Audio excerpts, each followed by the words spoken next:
والصلاة والسلام على من لا نبي بعده. أما بعد، أعوذ بالله من الشيطان الرجيم. بسم الله الرحمن الرحيم. قل إن كنتم تحبون الله فاتبعوني يحببكم الله ويغفر لكم ذنوبكم والله غفور رحيم. قال النبي صلى الله عليه وسلم: لا يؤمن أحدكم حتى أكون أحب إليه من والده وولده والناس أجمعين. قال النبي صلى الله عليه وسلم: من صام رمضان ثم أتبعه بست من شوال وذلك صيام الدهر، أو كما قال عليه الصلاة والسلام. میرے محترم بزرگوں، بھائی اور دوستوں، شوال کا جو مہینہ ہے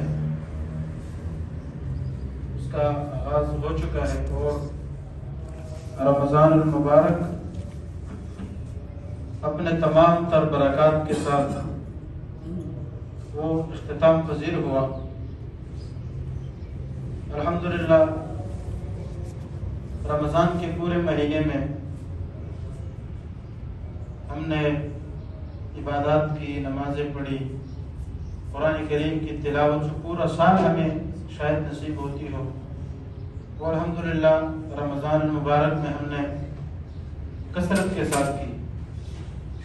اور صرف تلاوت ہی نہیں کی بلکہ پورا قرآن ہم نے سنا بھی اپنی کانوں سے.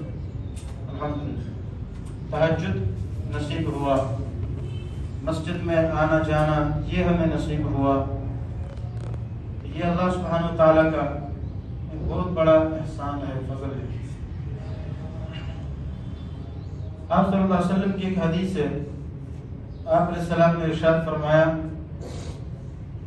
کہ احب الاعمال الی اللہ ادومها وان قل. اللہ سبحانہ و تعالیٰ کے نزدیک بہترین اور پسندیدہ عمل کون سا ہے؟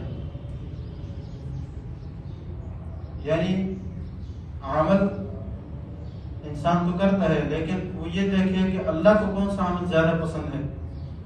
تو اس کا جو جواب ہے وہ رسول اللہ صلی اللہ علیہ وسلم نے ہمیں دے دیا کہ اللہ کو سب سے زیادہ جو عمل پسند ہے وہ کیا ہے؟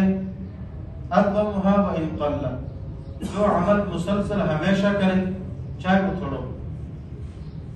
یہ نہیں ہے کہ ایک آدمی نے عمل شروع کیا اور تہجد پڑھنے لگا اور پوری رات جو ہے نا وہ تہجد میں اس نے گزار دی، پورا دن اس نے تلاوت میں گزار دی، لیکن اگلے دن وہ پورا جو ہے نا پھر مہینہ اس نے دوبارہ قرآن کو ہاتھ نہیں لگایا، اس نے دوبارہ جو ہے وہ تہجد کی نماز اسے نصیب نہیں ہوئی.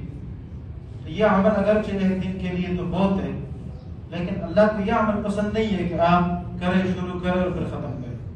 آپ صلی اللہ علیہ وسلم نے بھی ایک صحابی سے فرمایا تھا کہ اس بندے کی طرح نہ ہو جا کہ جس نے عمل تو شروع میں بہت زیادہ کر لیا اور پھر اس کے بعد سب کچھ چھوڑ دیا.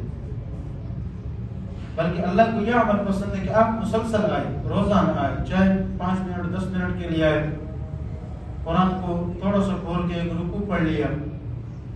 آپ نے تہجد کی نماز اگر شروع کی ہے، بے شک رات کو اٹھ کے آپ 2 رکعت ہی پڑھ لیں، لیکن روزانہ پڑھے، مسلسل پڑھے، ایسے تسلسل کے ساتھ پڑھے کہ بیچ میں اگر کبھی کبھار عذر کی وجہ سے نہ ہو تو وہ الگ چیز ہے، لیکن آپ کی روٹین یہ بنی ہو کہ آپ مسلسل جو ہے نا تلاوت میں اور نماز میں اپنا وقت گزاریں.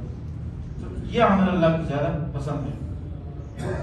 تو آپ دیکھیں رمضان المبارک کا مہینہ گزر گیا، اس میں ہم نے جو عبادات کی، جو محنت کی ہے، یہ صرف رمضان تک محدود نہ ہو بلکہ اس کے بعد بھی یہ عمل ہمارا جاری ہو. اب رمضان گزر گیا، ہم میں سے کتنے لوگ ہیں جنہوں نے دوبارہ جو ہے نا تہجد پڑھنے کی کوشش کی؟ کتنے لوگ ہیں جنہوں نے قرآن دوبارہ کھول کے دیکھا کہ چلو ایک رکوع پڑھ لیں؟ یہ دوبارہ توفیق ہمیں نہیں ملی. اس کا مطلب یہ ہے کہ ہم نے صرف اس کو رمضان کا ہی خاص سمجھ لیا کہ یہ رمضان کے لیے ہے اور رمضان ختم ہو گیا تو اب بس پھر اسی کام میں ہم لگ جائیں. ایسا نہیں.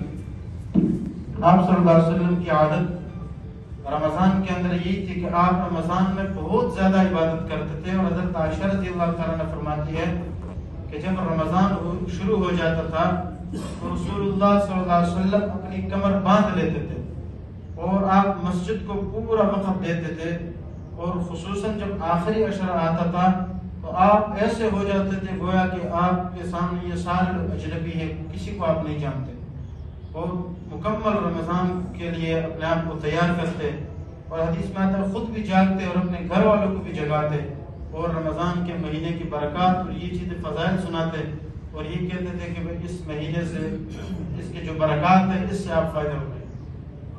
لیکن رمضان ختم ہو جاتا تو اس کے بعد پھر آگے اسی طرح زندگی ترتیب کے ساتھ آپ صلی اللہ علیہ وسلم گزارتے تھے۔